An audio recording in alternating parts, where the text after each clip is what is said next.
This is Bennett Weiner. I'm Executive Vice President and Chief Operating Officer of the BBB Wise Giving Alliance. We're a charity monitoring organization located in the United States, and we evaluate charities in relation to a set of 20 accountability standards. Today, I'd like to talk to you about a number of advisories that we were sharing to help donors make informed giving decisions and avoid scams that might be out to get to take them. So the first issue I would say is don't click on the link. The charity solicitation link that's sent to you over an email, a text, or social media may, in fact, divert you to a lookalike charity website, maybe with the intent to steal financial information that you enter. If you're really interested in the charity, better go on your own to the charity's website and make a donation there. A new scam that's also come up recently is QR codes. Now, QR codes are sometimes looked at as an easy way to immediately go to the charity webpage that you want to visit that's being advertised. Be cautious about clicking on those QR codes because sometimes they could lead you to a false charity website, or in some cases worse, install malware to your device. So watch out for QR codes that promise to lead you to a charity site. I'd also like to say a few words about crowdfunding sites. Some people like to give directly to people in need as opposed to the charities. And not all of the crowdfunding sites have effective ways in verifying who is posting as raising money for either themselves, charities, or others.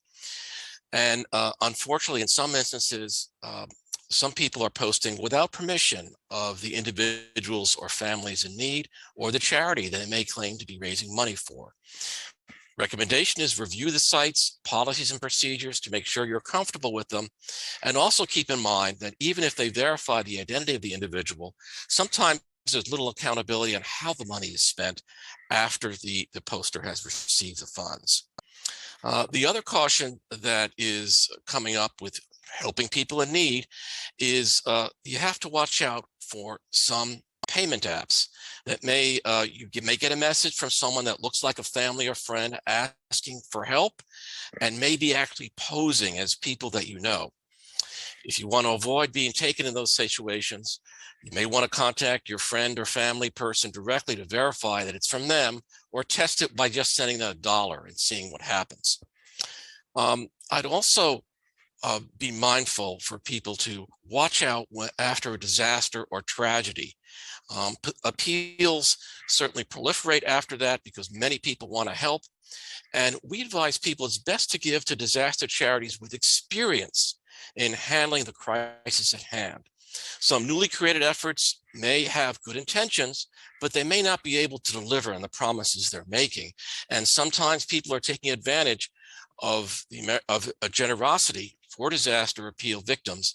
So you want to be careful in checking out those groups before you give and look to the experienced organizations.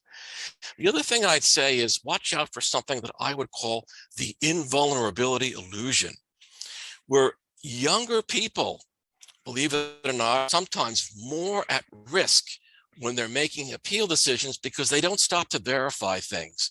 And some people assume that it's the older people that sometimes need to be more protected, but younger people are more likely to give to appealing stories or perceived sincerity of the appeal, unfortunately not checking further. So watch out, don't assume that you can tell what the charity is doing and what they're about by just looking at their name and the appeal. You should go check them out by looking at outside sources. And that's the next tip I'd like to share, is take the time to check out the charity before you make a donation.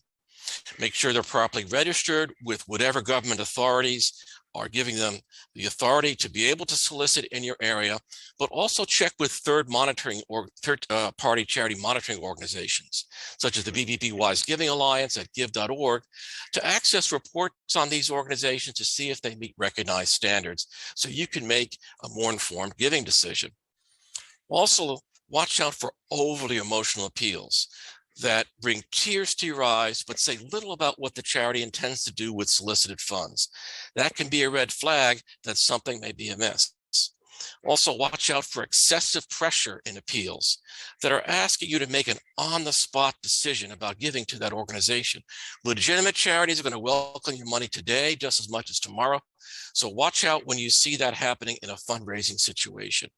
And of course, we do recommend that people take the time to check out the charity, check with government authorities, check with BBB, Wise Giving Alliance, and go to the charity's website directly.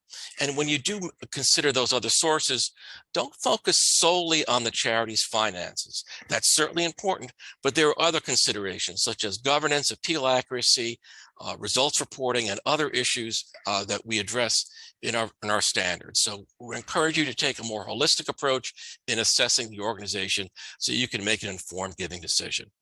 And as always, we have reports on the national charities that we evaluate available for free public access at give.org. And we encourage you to also visit our site for additional advisories on how to make informed giving decisions.